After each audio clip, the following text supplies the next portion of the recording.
রাজনৈতিক দলগুলোর মধ্যে বিভেদ থাকবে, তবে জাতীয় স্বার্থে সবাইকে ঐক্য ধরে রাখার আহ্বান জানিয়েছেন বিএনপির ভারপ্রাপ্ত চেয়ারম্যান তারেক রহমান।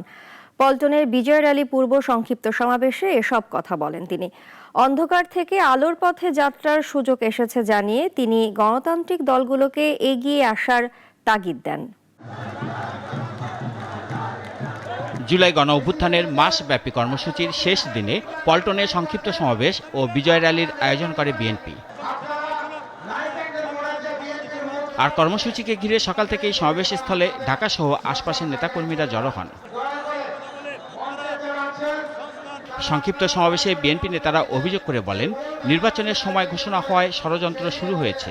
আজকে আমরা সেই শপথ গ্রহণ করি যে আমরা বাংলাদেশকে সত্যিকার অর্থেই একটা সুখী সমৃদ্ধ বাংলাদেশ গড়ে তুলব, গণতন্ত্রের রাস্তায় হাঁটবো।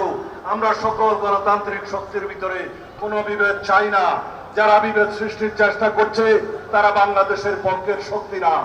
যারা নির্বাচনের বিপক্ষে কথা বলছে তারা বাংলাদেশের পক্ষের শক্তি না। প্রধান অতিথির বক্তব্যে লন্ডন থেকে ভার্চুয়ালি বিএনপির ভারপ্রাপ্ত চেয়ারম্যান বলেন, দীর্ঘদিন ফেসিবাদ থেকে মুক্ত হয়ে এখন একটা নতুন সুযোগ এসেছে, এ সুযোগ কাজে লাগাতে হবে। আজকের এই মিছিল অন্ধকার থেকে বেরিয়ে আলোর পথে যাত্রা।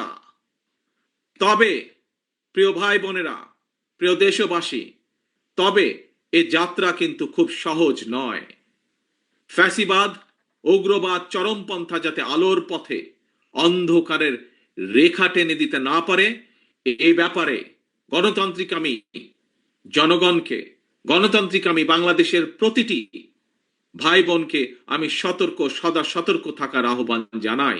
গণতন্ত্রের স্বার্থে সব রাজনৈতিক দলগুলোকে বিভেদ ভুলে যাওয়ার আহ্বান জানিয়ে তারেক রহমান জানান, সবাই মিলে গণতন্ত্র প্রতিষ্ঠিত করতে হবে, যাতে এদেশে আর কখনো ফ্যাসিবাদের উত্থান না হয়। বিভিন্ন ইস্যুতে আমাদের মধ্যে ভিন্ন ভিন্ন মতভেদ থাকবে, কিন্তু সেই ভিন্ন মত নিরসনে আলোচনা হবে।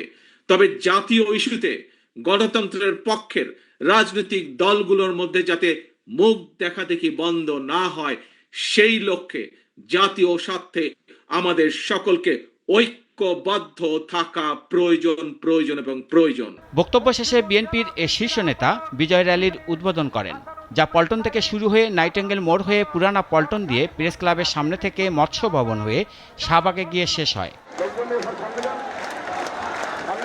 রাশেদুল কাদির, নাগরিক, ঢাকা।